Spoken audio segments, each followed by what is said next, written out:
Hello and welcome to episode 599 of Aussie Tech Heads, recorded 30th of August, 2018, to be more precise.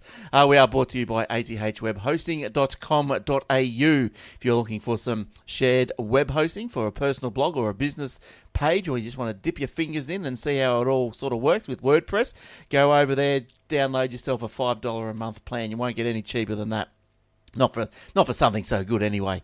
We've got a drag and drop website builder there. It's free for the pro and business plans. The SSD drives, SSL certificates, Aussie support, of course, domain registrations and more. WordPress, Drupal and Joomla.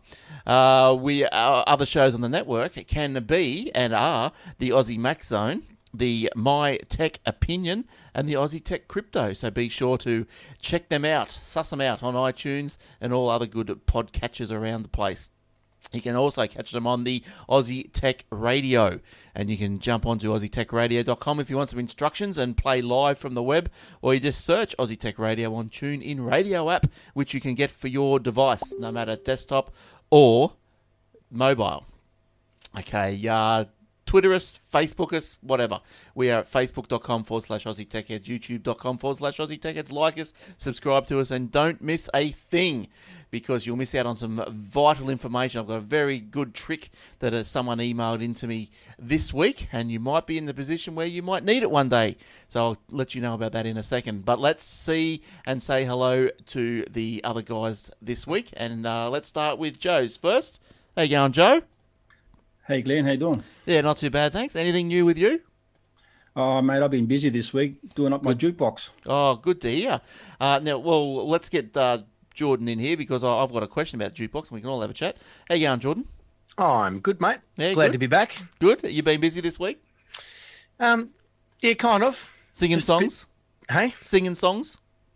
Probably, yeah, singing songs, Good. practicing guitar. I'm getting close to doing a gig. Oh, yeah, good stuff. Yeah, Good I mean, work. I'm doing plenty of singing gigs, but actually playing the guitar myself, I'm pretty close. I'm getting there. Good. Now, let's get back to Joe's jukebox. Maybe for our 600th episode, I should play a song, you know? Oh, you could play the intro or something. Isn't that like next week? 600. 600 Yes. episodes. I know. Yep. Glad that wasn't all me. It was all me, I think. It was all you, pretty much. All bar one or two, or three or four or five. Oh, hang on. We're getting a no picture switching, I'm being told on Facebook. No picture switching. All right, well, I'll let you do that, and I will talk to Joe about the jukebox. Now, Joe, tell us about this homemade jukebox. You got its own cabinet, and what's running it? You got a touch screen? What sort of computer you got in this thing? I just got an i5 computer from eBay this week. Mm-hmm. So I put an i5. It's a Dell computer.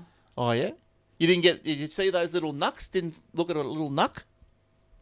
I saw that, but they were like double the price. Yeah. And Yeah. I wanted to keep the cost down and still have the same job done. So I got one of those i5 with 4 gigs of RAM.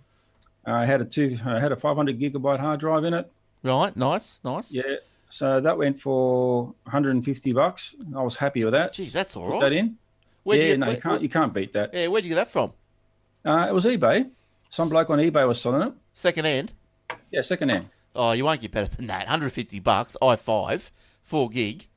Well, you just put an SSD in there. I hear, just quietly, that MSY have been selling SSD drives, 500 gig, for about $150. But Oh, really? that's Okay, just- I didn't know that. yeah, maybe suss them out. I don't know, that might be gone. I don't know, it might be over, but have a look at that. I can believe it. But anyway, thanks to Tim for that tip too. So did you say you found your jukebox software? Is that what you said? I'm still playing with that. I had to revert back to the original one that I had like 10 years ago. But that software there, for some reason or other, I can't control that with my phone. I want to be able to walk around the room and not have to stand behind the jukebox and adjust the volume and change tracks if I have to. Right, what sort Is of? it just a Windows computer inside your jukebox? It is a Windows, yeah. It's running Windows 7. Surely there's something you can install to do it with. There's plenty of little remote control apps you can get.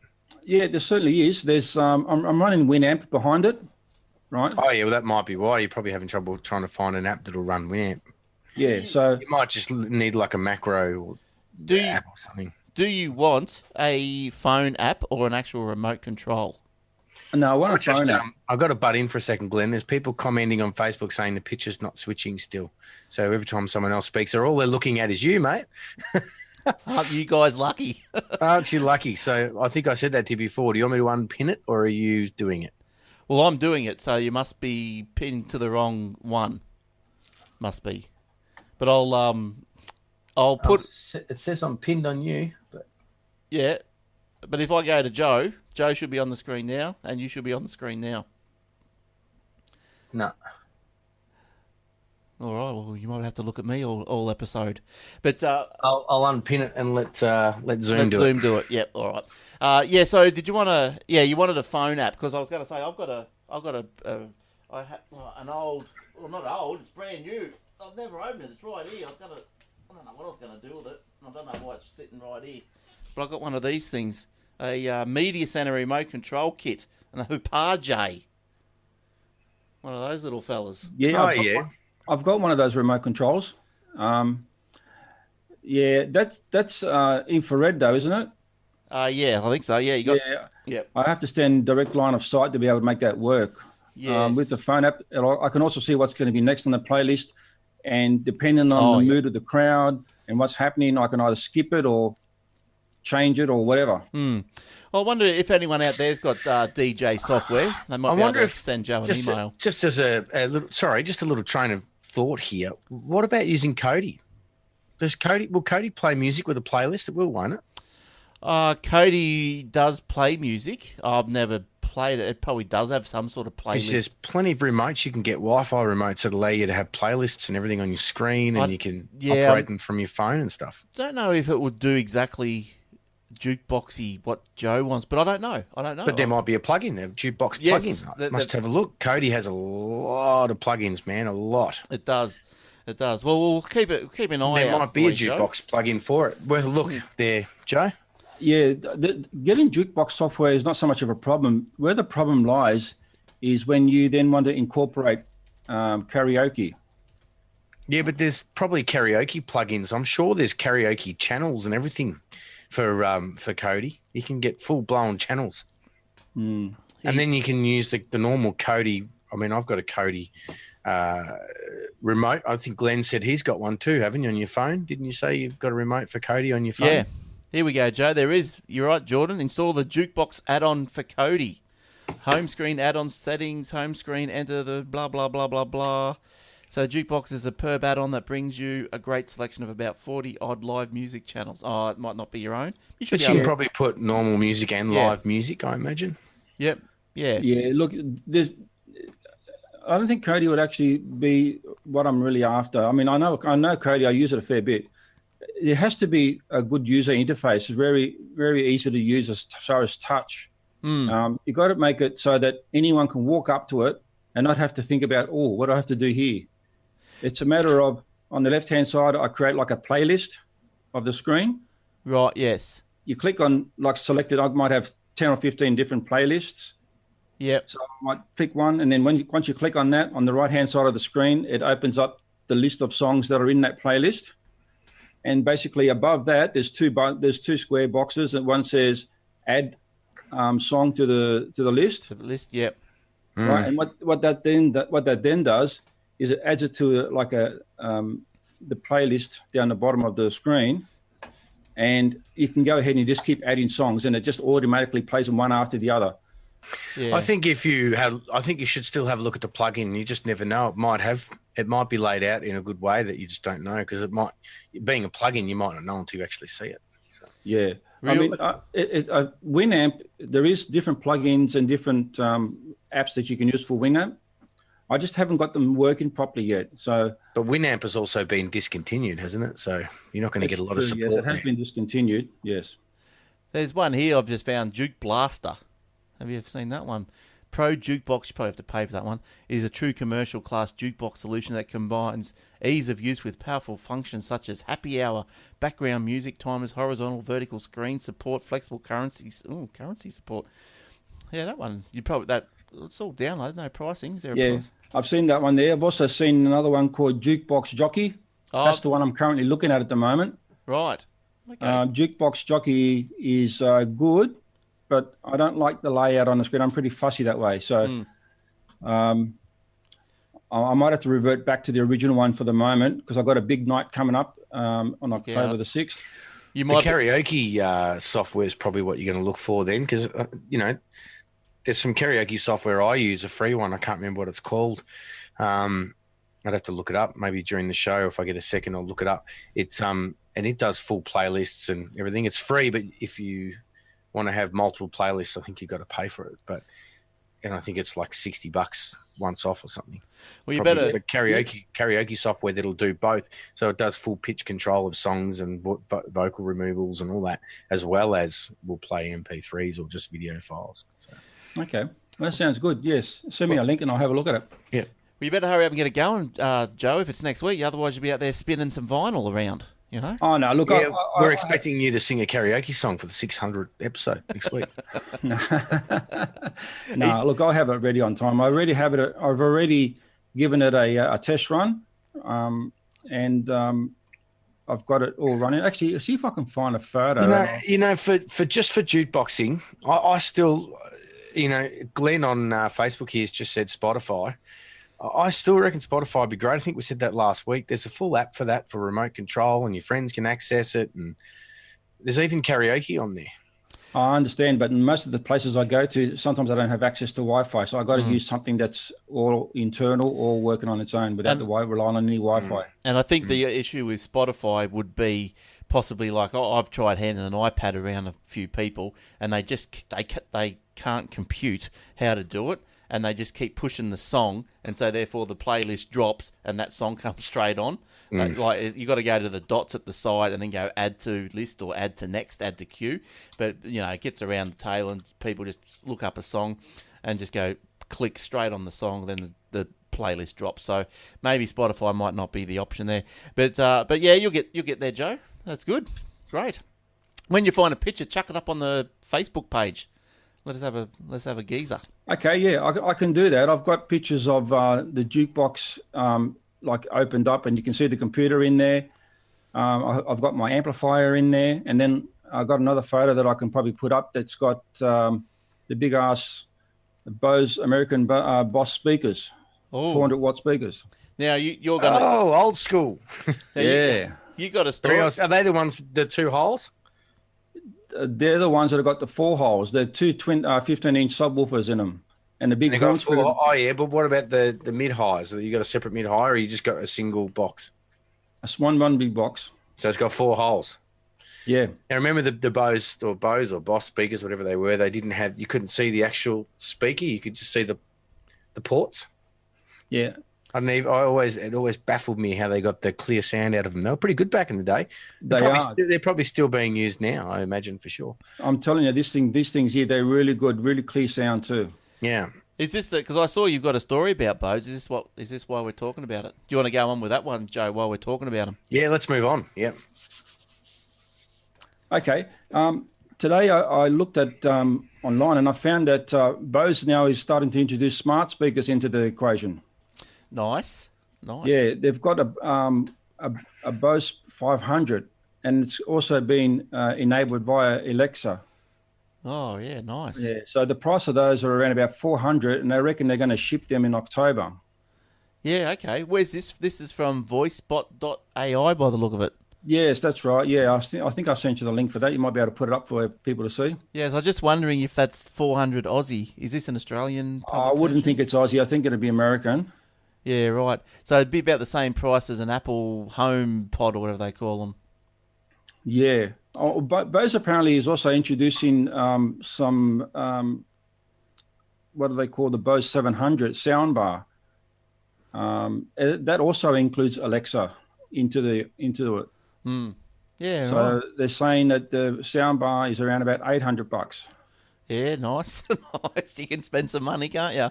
Really fast. Well, for a decent sort of sound system for your home, if you're just looking at like a sound bar and a subwoofer, you're paying for something like around about $800, $900 for a decent one. Well, to be honest, I've never had better sound out of a speaker than that Sonos that I bought, that Play 5. I love it. I'm just going to get another one. I'm going to buy one a year. until I get 5.1. I'll be 65 when I get me set. Yeah. But well, at the moment, Bose is saying that this is Bose, B-O-S-E, not B-O-S-S, but like my speakers. They're different, right? Oh, right. Oh, I thought we were talking this about... is Bose, B-O-S-E. And what were your speakers? Boss. Boss, American Boss. Oh, that's pretty similar, isn't it? Yeah, okay. So no, they're different speakers. Don't get mixed up with what I thought they were Boss when I said that before, or Boss or Bose, or you were confusing me with. I'm like, I remember. It's probably me. Boss. Sorry. I have got a Bose story, but they're not Bose speakers. But I remember Boss. They were pretty good. Yeah, I'd probably confuse you. I've never heard of Boss. So I thought we were talking about Boss Bose. is probably more of a pro audio. Right. Pro audio speakers, yeah. Right. And that little Boss one, Bose one, I mean, that we're talking about, that one there that you can see on the screen if you're on the video, has got little LCD screen on it as well. That's right. Yeah, it's got a little LCD screen on the side. Yeah, that's nice. That's good. But I like how the article does say that Sonos is still the best. That's good. It says all the premiums and Sonos remains well positioned for success. $200 entry price point. Sonos One is the lowest cost of the premium smart speakers. The only problem with the Sonos is, those ones have got Alexa, I think now, and AirPlay, but they still don't have Google, so I still can't control it with the Google Home. But I did put a Google Chrome audio into it. It's not too bad. Yeah, look, don't worry too much about that, Glenn. Google Assistant is going to be played in most, if not all, smart speakers soon. Even Bose say that they're going to introduce some Google Assistants into their speakers and AirPlay as well for streaming Apple devices. Right. In early 2019. Oh, okay, nice. Yeah, cool. So it looks like, you'd have to think, why isn't it in everything now? You know, like first in, best dressed, isn't it? Really, like, you got to get your finger out here, guys, and put your assistants in these things. All right. Is that all you had to say about those ones, Joe? That was No, I got a bit more info here. If somebody wants to know about the speaker, they have. They both say that you don't need to buy two speakers. You just buying just one will give you enough stereo separation to be able to identify a good stereo within the room, rather than buying two separate speakers. Yeah. Okay. That's good. How can you get such good sound and spatial? I don't know. Realization from like one speaker. It's like it's the old. Look, these things sound really good. I mean, I was really impressed. That's why I wanted to talk about them. Apparently, they have 8 microphones designed to support both near field and far field voice interaction. Yeah, so it doesn't matter how far away or how close away you are. They've got microphones designed for you to be able to use, and they're saying that the microphone is that good that the voice pick up when it's quiet, when it's noisy, or when the music's playing really loud. So it doesn't matter how the music is, the assistant will be able to hear you. Yeah, that's good. Look, there's a couple of little issues I've noticed with the Google Mini, and one of them is, if the music is loud, it's as deaf as a post. It won't hear me, and you got to go up to it and scream at it for it to stop. And I've got a couple of little glitches. I've got to try and iron them all out. But that sounds good. Like I just flashed up a graphic. Well, they reckon that these Bose speakers you won't have that problem. The only thing that I haven't worked out yet, and I haven't seen, is whether the engineers can support both assistants at the same time, or whether you have to use one or the other. Right. Like, for example, whether you can have both Alexa turned on and Google Home turned on at the same time. Right. So and the speaker respond to either, or you can only use one at a time. Now, I've thought of a situation where why you would want two.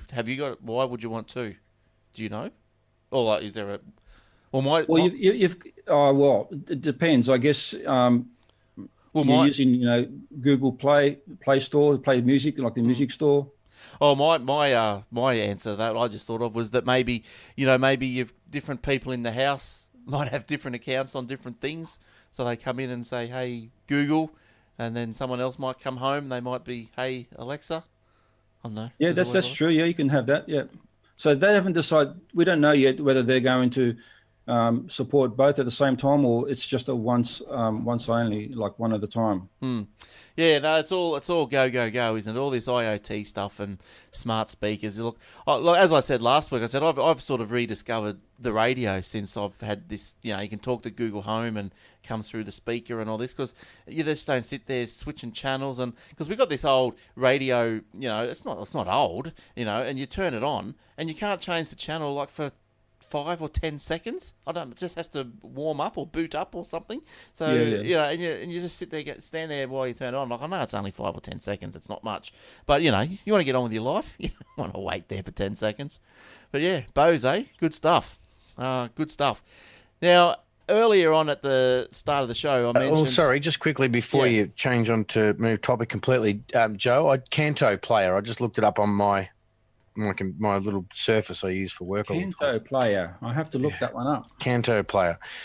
I just opened up my work. I've got my Windows Surface I take to work with me all the time for music and stuff. Canto player. So this is the karaoke player and recorder. All right, the best karaoke software. There we go. See, it's got you written all over try it, that Joe. out. That's got you written all over it, Joe. This is you. Main features and manual, step-by-step guide. Try the Canto version for Windows and Macs. All versions and pricing. There's always a rub. Yeah. Well, it's free for, I think, 3 playlists or something. Oh, that's all right. I don't mind paying for it as long as it does the job. I mean, the last one I bought did the job really well for more than 10 years. But the thing is, now with the apps and stuff like that, I'd like to introduce it to be able to use it with my app on my phone. And you know what I might also mention too, Joe? I just was thinking to myself then while you were talking, Windows 10, the App Store, I just typed jukebox into the App Store, and there's so many touch-created apps in that App Store that are built for big screens and touch screens, and there's like 5-star rated jukeboxes. There's plenty of apps that do it. So maybe you should consider going to Windows 10 and trying some of those. I mean, here's one here. I've just looked at as an app on my Surface. Like just an app. Yeah, that's So have a look in the Windows 10 App Store as well. That's an idea for you. Yeah, it's a good idea. You love your Windows 10 store. What Windows did your machine have, Joe, when you bought it? I'm running Windows 7. Right. Now, going up, this will tie into this email we received through the week from Wayne over in WA. Hey, Wayne. He writes in here, love the podcast. Thanks for all you do. That's all right. No problems. Glad you enjoy it. I just thought I'd let you know that I have upgraded 10 Dell Windows 7 PCs to Windows 10 Pro in the last month. They've all activated. So that's what you got, Joe. Little Dell with Windows 7. These are done by downloading the media creation tool and running it on the machine. I have done 2 older Dell machines, failed to upgrade, but overall it appears the free upgrade still works. So, remember I said that to you last week? I said I had a mate who reckons he uses the original updater tool that he had, and he still gets it free. What was that guy's name? Wayne. Hey? Wayne. It wasn't my mate. I know a few Waynes, but it's not the guy I was thinking of. Yeah, but maybe he might have been listening to the show. So I did. I told someone about this because they were wanting to do it, and they did test it, and it worked. So it was very good. So I did find out a little bit more info. Is that they burnt the disk and then did an in-place upgrade. So for those of you who want to know the guts of it all, do an in-place upgrade with a burnt disk from the creation tool, which you can find. Just search it. Google it, whatever. So make the USB or the disk from the creation tool. That's right. It's free. And then just keep it, and away you go. Away you go. All right. Now, talking about keeping with Microsoft. Microsoft to host Teams data in Australia. So why is this important? Is because there's a lot of organisations out there due to certain laws and legislation that have to have their data onshore. Can't send it over to, I don't know, the Ukraine. For storage, not that there's any Microsoft servers over there, but over to the US, whatever, like medical data, maybe some sort of legal data. It all has to stay onshore in Australia. So therefore, those certain businesses or companies, they wouldn't have been able to use the Teams, which is a Microsoft software. So Microsoft will start hosting Teams for new Australian customers onshore starting this week to help customer comply with their residency obligations. Now, customers who already have had Teams installed, which are still being, I think, that's stored over in Singapore or somewhere over there, Hong Kong, then there's going to be a migration tool sometime next year, and that'll help you move it from the Singapore to the thing. Now I've got a little picture there of something or other. I don't know what that is. Oh, the other items that other software that Microsoft has in Australia, stores in Australia, is Exchange, SharePoint, Skype for Business, and now Microsoft Teams. Did you have any comments, Joe? Was that you doing something with messages about that? No? Okay. All I did was I sent you a copy of the actual software that I'm using at the moment. I sent you the picture in your, I'm not sure if you got the messenger open. No, not yet. I'll have a. Is it? Do I need it? I'll look at it after the show. No. This was in regards to the previous things that we were talking about. Oh, okay, cool. Yeah, all right. So that's Office 365. So a couple of little, just I don't know, incidental info this week. There's not much news around at all. So that's why we're banged on a bit about jukeboxes. All right, Jordan. What have you found? Did you find anything of newsworthy this week? I did find one. I'll start with this one. It's just a short one because I have a Pixel phone. It says that Google Pixel will reportedly be announced. Oh, sorry, Google Pixel 3 will be reportedly will be announced. Here, I'm already starting into a bad start on the 9th of October in New York City. So I'm excited about that. Right. It says that the Google will unveil its Pixel 3 and Pixel 3 XL smartphones on October 9th, according to Bloomberg, with the event scheduled to take place in New York City. The Pixel 2 and the Pixel were both announced on October 4 in 2016 and 17, respectively. The launch target and new event location. Previous Pixel events were held in California. So yeah, I don't know how that's not written very well. Now, you told me you bought something through the week. Are we allowed to know? Are you getting me off the Pixel already? Come on, I was getting excited. Okay, stay on. No, I did. I haven't told my son yet, so I hope he's not watching. Oh, that's all right. But, I don't think he'd be watching, but yes, right. I have bought him the Xiaomi Mi A2 for his birthday. Nice. So hopefully that should arrive sometime next week. You hear him in the background just scream with delight. I don't think they'll be watching it. Hope not. So yeah, maybe I'll do a little bit of a review on that when it comes. They say that the Pixel 1 or the Pixel 2 is comparable to the Mi A1. Right, comparable. So the Mi A2 must be comparable to at least a Pixel 2. Pixel 3, at least. Maybe. So it'd be good to kind of put the two together. Although I just opened, would you believe it, I took my Pixel 3 out of the case today for the first time in a long time. And can you see the back of it? Was there a smash on it? Yeah. Oh, no. How'd that happen? Must have dropped it and smashed the glass on the back. Oh, that's no good. Oh, well. Pretty unhappy about that. Yeah, I reckon so. Like now, I've got the Mi A1, as you know, and look, I discovered the launches this week for the Android. I haven't looked back. I love it. I've changed the whole look of the phone. I've changed it for all you Android lovers. You'll be blowing up, but I changed it so it looks more Apple-like. How's that? It's so good. Looking at the side of it, you're showing the wrong camera. That's it. Where? That's us. We're on that one. Oh, right. I don't know who's on the other one. Oh, that's why you're not getting the switching. It was my fault after all. Sorry about that. So you've got us on a different camera.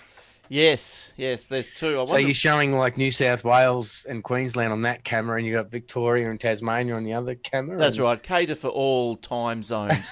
Yeah, vision zones, as we like to call it here. You've made it look like Apple.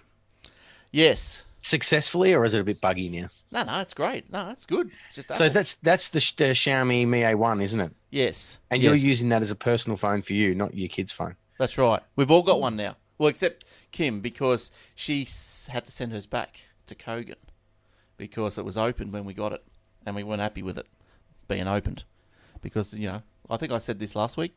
You weren't. So at least so you're all in the shower. Yeah, we're on the Xiaomi shower. Xiaomi. Isn't it? Xiaomi. We got corrected last week. Xiaomi. Yes. Stuff like that. But I'm excited. I'm excited about the Pixel 3 now, so I won't be rushing out and buying a Xiaomi just yet. But my son might get one. Do you use launchers on your phones? I have, but I tell you what, I haven't changed it on the Pixel one. I've been very happy with the Google launcher on the Pixel phone. But on my old phones, I had the Note. I think I had the Note 3, and I've had a Samsung and one of the other Samsungs. And I always used, when I didn't like the normal TouchWiz or whatever it was that was on it, I always used the Microsoft one. What's it called? The Microsoft launcher? Yeah, it's called Arrow, it's called. Oh, okay, right. And it's really good. Yeah, okay. Really good, and synchronizes with, all of your Microsoft stuff, and you can, my kids have got it on theirs, so I can watch what websites they're viewing and all that sort of stuff all through the launcher. Well, see, I guess I had to have a bit of a slow release letdown after having an Apple for a few years because I felt a bit lost. So now I feel right back at home. It's really good. It's even got not just the icons that. Where are you? Can you see that? Not just the icons. No, you're too far over to one side. There we go. I can't see what I'm doing. So yeah. So even that's it. So hold it there. It looks like an apple. There you go. Yeah, there you go. Look at that. It's cool, eh? Yeah. Anyway, that's how we go. That's how we roll around here. Well, I think I look like an apple because it didn't switch from my face while you were doing it. Oh, well, Facebook people are going to have to watch the YouTube, and then you'll see the full experience of Aussie Tech Heads. the both visions. All right. Now, look at another little fella I'll just chuck in here, just as, I don't know, matter of interest. Myob nudges 500,000 online subscribers, just in case you were wondering. The online subscriber count grew by 61% to 492,000 for 6 months, ended June 30. So obviously everyone's just falling off the desktop-based versions of it, and because they're not selling them anymore. It's all subscription-based. Don't they love it? So that's quite a lot of customers. So you do the maths on how much that must earn them a month, and that's a lot of money. Myob also reported its results for the first half of 2018 financial year, with revenue up 7% to 218.5 million. So they're not. It's amazing. I know a lot of people are still using Myob 13. I'm still using 13. 13 is the one just before they changed. I think Myob 14 is when they changed over to the cloud. I've got 19, but still a desktop version. But geez, 13, that could be going back. Is that GST? Maybe it's maybe 19. Yeah, well, 19 is a desktop version. I don't know why I've got Myob 13. That's yeah. Oh well, obviously works. Maybe I should upgrade. well, you got to go online these days, that's where they sting you, because now it's no more pay once only. You've got the subscription path forever to be thankful for. And how much is that per month? Oh, it'd be at least $20, if not 25, 30 at least. QuickBooks is the cheapest I found. That's what I use. I'm at 15, so $16.50 with GST. I copied this in here. This paragraph to read, because this is just accountancy, lawyery speak. Like, listen to this paragraph. Myob's preferred measure for profit is net profit after tax and after adding back the tax-affected amortization expense related to acquired intangibles due to the large amount of non-cash amortization of acquired intangible that is reflected in the NPAT. This figure was down 6% to 45.6 million. So what a bunch of bobbledygook that is. Eric's the only one to be able to understand that. For me, I just thought... A bunch of what? Bobbledyboop. Whatever, gobbledygook. However you want it. Yep. Bobbledybook is gobbledygook for bobbledybook. The company thanked its... Yeah, blah, blah, blah. I'm off Myob. Yeah, so how's that, eh? That's crazy. That's crazy. It's crazy. It is crazy. Now, you got any comments, Joe, about Myob? You using Myob? What do you like? Anything like that? No. He's muted. There he is. No, I don't use it. Sorry. Right. We keep muting because of the switcher. If one of us makes one tiny noise, it switches over to us. Right. Well, I know what's happened now. So next week, I'll have to remember to. Yes, I know what's happened. What else have you got, Joe? What else did you find in this really slow week of not much going on? I found something really interesting. I wonder if I'll ever come to this, but apparently the country in Africa called Zambia wants to tax people who make calls over social media apps. Oh, God. Right. Yeah. Callers thought that they could save money by using internet services will have to start to pay even more in Zambia. The country's government has approved a tax on internet calls in the order of what they say is to protect large telcos. Well, I don't know what to say. Oh, yeah, I don't know. Look, apparently the tariff was announced last week and will be collected through mobile phone providers and internet service providers. And they're going to be charging them a daily rate of about the equivalent of 3 cents American per day, irrespective of how many internet calls they make. Yeah, that's disgraceful. That's just crazy stuff. Like, I think you cast your mind back to when, you know, the movie studios again were worried about the problems with the piracy and everything. Remember they were going to put a small tariff or whatever, surcharge or whatever on the blank CDs, and then when emails were coming out and becoming more popular, remember there was that idea that was thrown around that we were going to pay a small tax on every email that we sent. That's right. To help Australia Post. Like, it's crazy. I do remember that. Yeah, it's out of control. Like this, where's this joint? Zambia. Tax on every email. It's crazy. I remember that. What's their economy like? Is it in the toilet or what? It looks all right. Got a nice couple of cars on the road there in that picture. So, I don't know. Yeah, look, I don't know. A spokeswoman for the government, her name's Dora Silvia, defended the new regulation by saying that it's trying to save jobs in Zambia. Apps like WhatsApp, Facebook Messenger, Viber, she says that they enjoy an unfair advantage over telecommunication providers because they don't pay any tax. Look, I guess... so they're trying to, I don't know, I don't like the idea. I hope they don't try and introduce it. I mean, I don't know, did you see this week that they're talking about, was it Facebook is one who introduced this new, what is it, this new, like a YouTube competitor type app? The Watch? Facebook Watch, I think it's called. Yeah, Facebook Watch, that's right. Yeah, I have a story about it. You do? Okay, well, I'll let you talk about it. But the world's going crazy now. Everyone's trying to make $1 out of everyone. Yeah, well, that's right, yeah. Yeah, there's so many... I think it's just the way of this sort of generation, isn't it? Like, everyone wants to be an entrepreneur. Everyone wants to start up. Everyone wants to be some sort of the next tech guru and all this sort of stuff. But good luck to it. That's what the free market's all about. Some will succeed. Some will fail. That's good. But yeah, just going back to the Zambia, like what's like 3 cents a day? What's that, about $10 a year? So like, and how do you know that this is actually going back into the actual directed back to telcos? It's probably just going to the good old consolidated revenue and pay for some honcho's Bali trip or something. That's exactly right, and that's what happens most of the time. Just like our taxes for our roads, they don't go back to the roads. No, so look, I think that it's probably the same with every tax. This is just another way. So you get an extra 3 cents a day. Instead of saying that they needed an extra $10 a year on your tax return, they're just going to say, "Look, we're not going to charge. We're not putting taxes up. We're going to do this," and then get away around it like that. But anyway, it's only $10 a year. It's not biggest of deals at the end of the day. But it's the principle that is wrong. I know. But do you reckon it'll actually come to that? Eventually, some other governments and other organisations are going to start charging for things like that. I mean, there's a big benefit in being able to use Wi-Fi and not get charged for calls.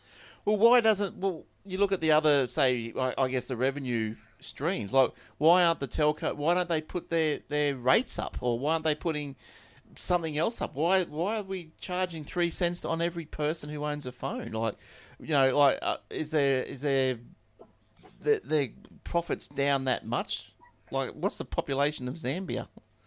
Let me have a look. Zambia population. There you go. Whoop. Oh, I hate when you can't double click on things. Population of Zambia. So it's 16, say 16 million. So you'd have to think that, so, I don't know, half and old people, so say there's 8 million people that would have a mobile phone. So 8 million. Where's my little calculator? 8 million. I am going somewhere with this, I think. When I find a calculator. Yeah. Oh, this Apple thing. I can't find anything. Calculator. Apple launcher. I wondered if it was going to confuse you. You need to just go back to Android, mate. You can't go halfway. 8 million. Okay, times 3 cents a day, 0.03. So it's 240,000 a day. There you go. That's nothing to be sneezed at. But then, yeah, why don't they just? But anyway, there you go. Not getting bogged down in Zambia stuff. But yeah, what's wrong with the telcos? Why don't they just put up their rates $1 a month or something, and probably fix it all up? $3 a month, something like that. Why put it up at all? I mean, just leave it. That's the benefit of having Wi-Fi. Yeah, but why do they want to put it up? Is it's obviously because they're saying the telcos aren't making the money because everyone's using the free apps. So well, that's true too. But they could charge more on data. Yeah. Yeah. So just do. But anyway, I suppose it's 6 of one and a half dozen of the other. Isn't it? They're going to put it up. They're going to put it up some way. So yeah. And I've heard of the the phone or telcos over here have been trying to find a way to provide Wi-Fi calls as part of their service for free. Yeah. Well, I think what was mooted when it was all the Skype was taken off. Yeah, the telcos here were all worried about it, but they were saying they get people on their service though, offering them that. Yeah, but I think what they were saying, like the way they were going to circumvent the Skypes and all that, was they were just going to quality of service, the Skype data rate down. So make all these services, the data, make the bandwidth for these services slower, so they couldn't be used on the network, and make them not work properly. And that's what but that didn't come to fruition. Yeah, they just they put the rentals up and whatever's they done, and yeah, well, Telstra's making heaps of money. I can't see why Zambia's can't. But tell us about the Facebook watch video, Jordan. Yeah, where is it? I had it open. It's not a biggie. It's just I didn't even know about it, to be honest. It's not a new service. So Facebook rolls out its watch video service worldwide. In other words, they had it originally for themselves, but now they're just making it worldwide. So Facebook launched Watch last year in the US as a platform for episodic TV content, and now it's going international. The social media company announced that the VOD service will be available everywhere as of now, giving creators around the world an alternative to YouTube. We are supporting publishers and creators globally in 2 critical areas, helping them to make money for their videos on Facebook and better understand how their content is performing, said Facebook in a statement. Shows in the US that have taken off include Red Table Talk with Jada Pinkett Smith, I don't know all these names, and a beauty industry, Huda Cattons or whatever, along with the PGA Tour and Major League Baseball sports coverage. Facebook said up to 50 million people tune in to watch for at least 1 minute per month, though you should take its video numbers with a grain of salt. Up-and-coming shows will feature Cristiano Ronaldo and Catherine Zeta-Jones. So it sounds like it's more news-based and small videos, and I think it's going to be. I think it is trying to compete with YouTube because, as usual, I got some numbers. I got the number side of things. the stats man. The stats. Stats man. Now you call me Flash. You're the stats man. That's right. To qualify as a publisher to earn the coin that you could get. Now, the coin will be split 55% to the creators, 45% to Facebook. That's quite a big split. Not sure what the YouTube one is. Might not even be as favourable to the creator as that. But anyway, that's what the Facebook's going to be. Now, to qualify to be a publisher, you must have created videos lasting longer than 3 minutes. That's not hard. Have attracted more than 30,000 viewers who stayed for more than 1 minute while watching the content over the past 2 months. That's harder. And have more than 10,000 followers. That's pretty hard. Yeah, I saw that. That's pretty hard. Yeah, that's... I mean, look at here's Joe from Joe the Gadgets Man just trying to get 100 so that he can have a free URL or something. Yeah, that's right. It's tough trying to get 100. You got to get to 10,000. Yes. Well, I think even 1,000 views over on YouTube because I could monetize the videos on YouTube and I think I got maybe $50 every 2 or 3 years out of them, and so. But then they decided to cut that, so now that they don't monetize the videos for people that don't have more than 1,000 views a video or something like that. So, yeah. Anyway, that's how that works. So the more competition there is out there, exactly. That's right. The more the more money you make, or price is lower, or whatever. Yeah. So, and you'll probably find Facebook can add something to that to compete. Well, why not? Yeah, and you may even find that as time goes on, like Facebook, that what they want to retain 45%, and Google, YouTube might want to retain whatever they're doing. But then to get the exclusive, if it's a really popular show, they might say, well, we'll give you more, more of it, or just lower rates overall, or whatever. But it's good because YouTube was getting, from what I hear, a bit, out of control with their rules and regulations and what they want to do. So they're running the market. They can do what they want, can't they? That's right. Another player on the field is good as far as I'm concerned. I like competition. What was it? There was another app called Vivo or something like that. That's gone by the wayside now. Right. Yeah, because they were trying to compete against YouTube, but they also went along the wayside. I heard earlier on this week. Oh, Vivo. Vivo's been around for years. It's not just an app. That's a real big. That's as far as I know. That's like YouTube. Was it Vivo? Hang on, what's one? Yeah, that was real. That's where all the music gets published to, isn't it? Yeah, that's right. They were talking about the music app. The music app, yeah, that's sort of starting to go away now. Yeah, right. Because even on YouTube, you'll see the Vivo logo. The watermark. It doesn't. I'm just looking. And what's the one that Will was talking about? Some new thing as well. Oh, I don't know. What was that one he was saying that everyone's going? All the developers are going over there now. Oh, he's on about a Facebook alternative. I don't know. What was it? I think he might be talking about Instagram TV. Okay. No, he was talking about a YouTube alternative, I think, for streaming videos and stuff. Yeah, okay. I don't know. What was it? It was called one simple word, just one word. Don't know.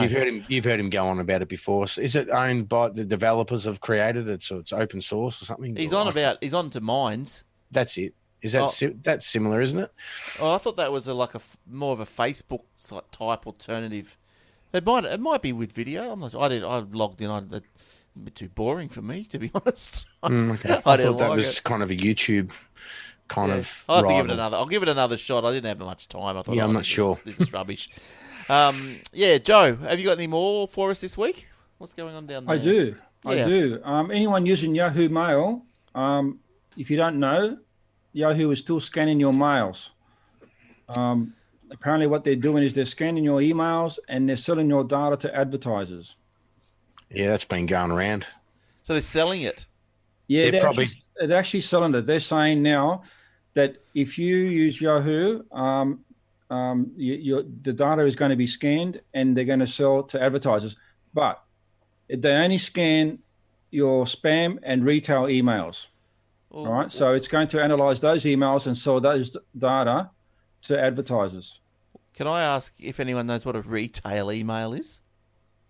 A retail email, I understood it to be something that you subscribe to, like a shop that sends you, weekly specials and stuff like that. Right. So the owners are in talks with advertisers to provide a service to them that would analyze over 200 million Yahoo mailboxes for consumer data. Yahoo confirmed to the Wall Street Journal in a recent article that it performs email scans, and he said that it only scans promotional emails, usually from retailers. Right, it's still got a big following. I've just thrown up a graph. But it's still got to scan your email to find out which one's a retail one and which one's not. So that's true. But apparently all they do is, they scan all the emails, but personal emails are ignored, and personal identifiable information is hidden from the data that's given to advertisers. Yeah, good story. Apparently, sometimes, of course, the simple question is, do you trust it, Joe, or not? Well, would you go and register a Yahoo Mail knowing that? Well, look, there is an option for you to opt out. It said that if you go into the system, there is an option for you to opt out. So you've got to go into what they call the interest what is it called? the Add Interest Manager and select to opt out. If you find that page, it's not easy to find. Apparently, it's not in the settings. I don't use Yahoo Mail, so I don't know where it is. But if you use Yahoo Mail, there is an opt out. You just got to go and find it. Look, if that was a term in email for me, I just simply wouldn't register. I wouldn't go and register an email knowing that they're scanning any of them, regardless whether it's spam or not, because it just proves they're scanning them.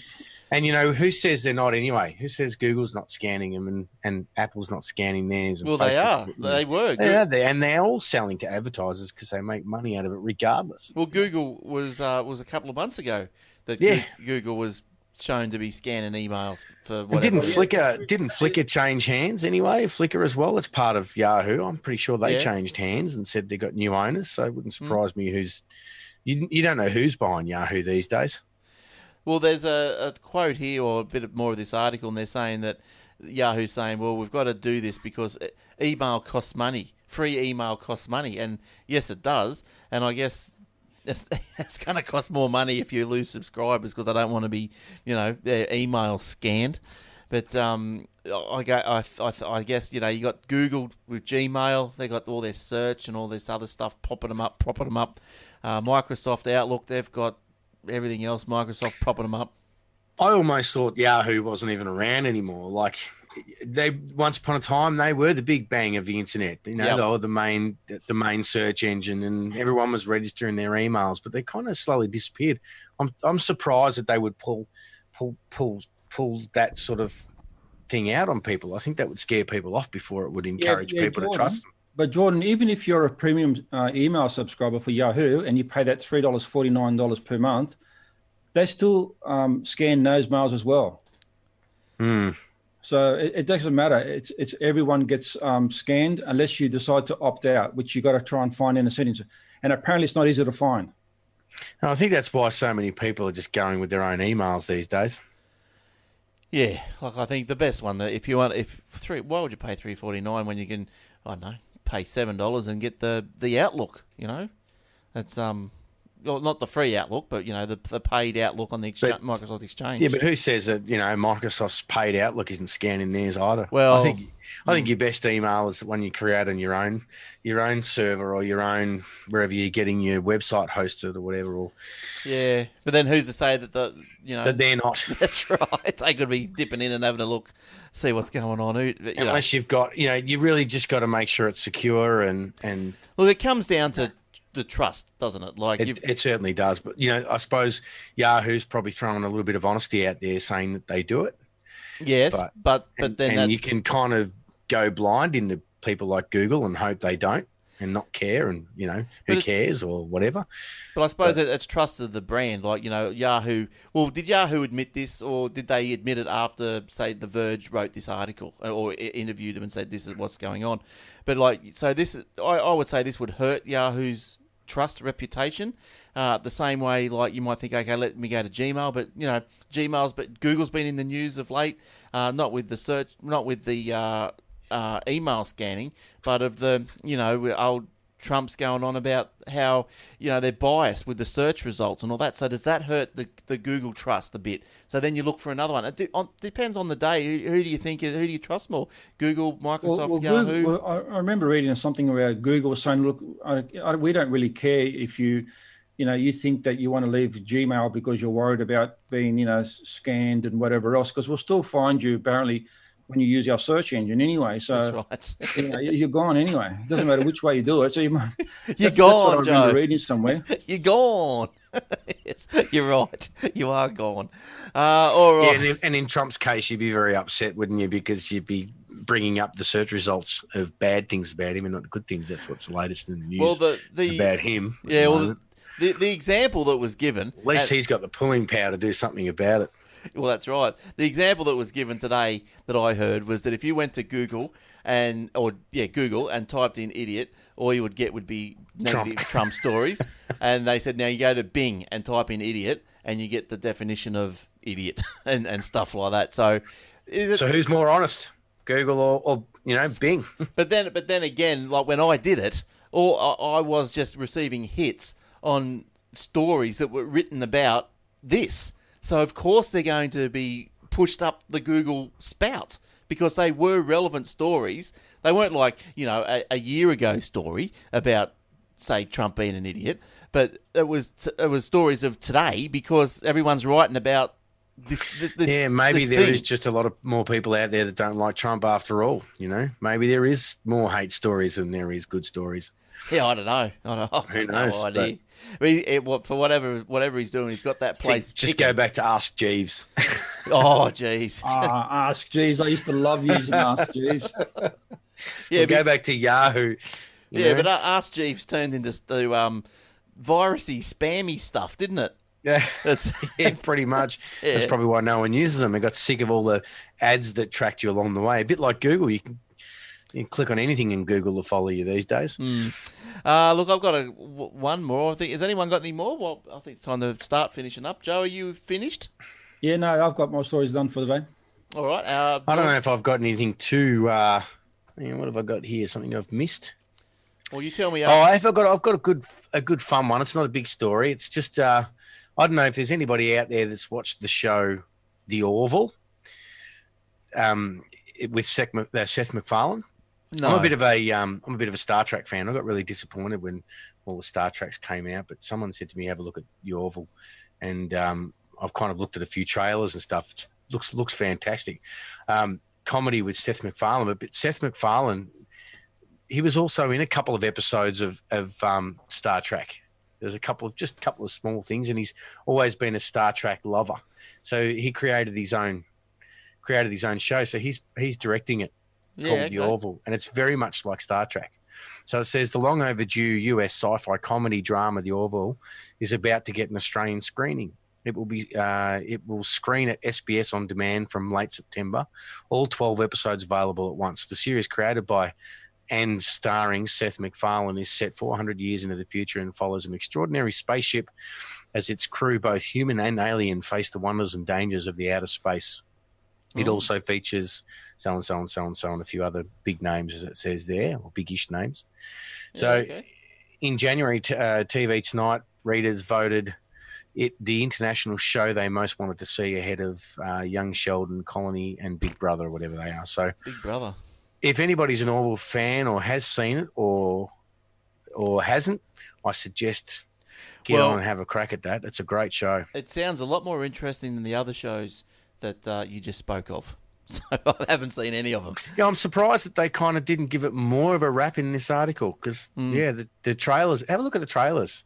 It's just, there's such funny stuff. It's what Star Trek was all about when it was on. It was just that good, fun adventure with, a slight little bit of comedy in there. Sometimes Seth MacFarlane might take it a little bit too far, but it gets away with it. Oh, it's not, it kind of borderline's probably more comedy than serious. How do you spell it? The Orville, Orville. All right. Well, so it's called The Orville. The Orville. We'll keep an eye out. I don't know if you can get on Netflix or somewhere there. You probably can. Probably. Yeah. I'll keep an eye out. Now, it's a good one. Bit of interesting stuff here. If you were interested in looking at iPhones and whatnot and things you can do with them, now I found this YouTube page called Strange Parts. Now, this guy must be some sort of engineer, and what he's done is, I'll show you this quickly. This little video for those watching on the video. Now, what he's done is he's grabbed his iPhone 7 and he's put a headphone jack into it. He wanted the headphone jack back. And so really? Yep.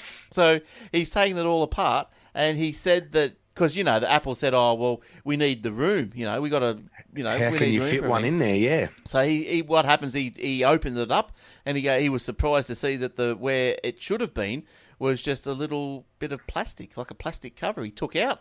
And I've seen that. That's awesome how he does it. Yes, yeah, it's called, the YouTube page is called Strange Parts, and he's also installed wireless charging to older iPhones as well. So yeah, he must know his stuff all right because he's done it. So it's probably not something you want to try at home, but unless you've got 5 phones that you want to try it on. But yeah, so have a look at him, Strange Parts on YouTube, and he does a lot of hacks. He lives in China, apparently, this guy. Is it where all the hacks come from? Well, maybe he's doing it in China so no one can get upset too much.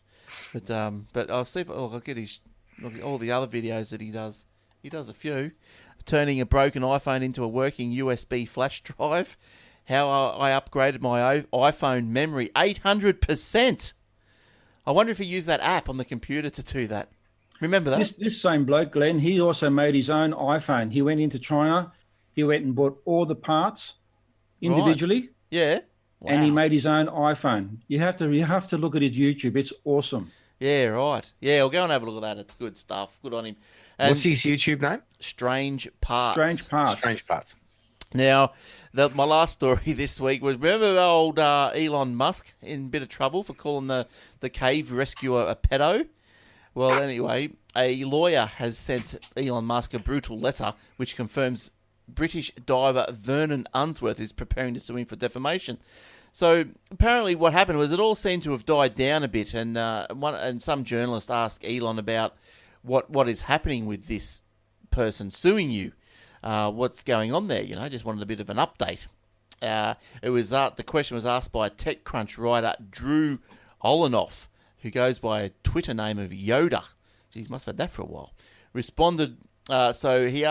So Twitter probably sounds better than his actual name. So Elon Musk had insisted that, contrary to a piece in the New York Times, he had not shed tears during a recent interview with the publication about his business troubles and bad habits. So I think in the article it said something about Elon doubled down on his statement and said, he said in response to being asked about it, he said, "You don't think it's strange don't you think it's strange he hasn't sued me? He was offered free legal services and yet you call yourself Yoda." So I guess what he's saying there is he hasn't sued me because it's true. So, but anyway, Elon's got the letter now. So, bit of egg, bit of laughing on the other side of his face maybe. But apparently he goes on these little tirades on his Twitter account, which people just can't handle this Twitter, can they? They just go crazy. They do. Even presidents. Everyone goes crazy. There he is, old Elon. He blames it for working 110 hours a week. That's a fair bit. I wonder when he sleeps. So you reckon Trump works more than that? He's always on Twitter. Yeah. Well, I think from what you hear, he doesn't... Well, they say he doesn't sleep, but he obviously does. But yeah, I think he does work pretty hard. Yeah, I think probably spends a lot of time on Twitter. Yeah, well, look, you don't get to be a billionaire by sleeping in, I guess.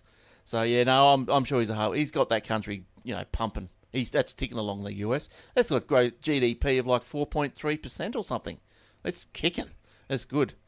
We need some of that over here. But anyway, let's not go down that rabbit hole. And let's not. And we haven't talked about our politics in our country yet, so we've done a good show so far. What was one of the things that? One of the nurses were concerned that, when they find someone that's been knocked out or unconscious, a couple of questions they normally ask is, who's the Prime Minister of Australia? They're unable to ask that question at the moment because of the, chops and changes. I like the thing I saw on Facebook this week, and I'm sure that everybody saw it. It was going around. It's just a picture of, I'm going to say his name, the Australian actor from way back when, Mel Gibson. Oh, yeah. And there's at the top it says, you can take our Prime Minister or something, but you can't take our one-time shopping bags. Well, you can take our one-time shopping bags, you can't take... Yeah. Like, it's just a good analogy. Yeah. Oh, I think Woolies are in trouble again, aren't they? They want everyone to wear purple for Gay Day or something. So I'm not sure. And then all the LGBT, apparently they're all upset because, well, as they probably should be. They don't want their... This is going off track, but they don't want their sexuality commercialised or whatever. So yeah, Woolies have gone down another rabbit hole, and yeah, so we're not going there. So we're at the end of the show. Good stuff. All right. Thanks for listening. Thank you. Thanks for downloading. And it's been a bit of a slow show tonight without the stories. I think we need some more tech news in the.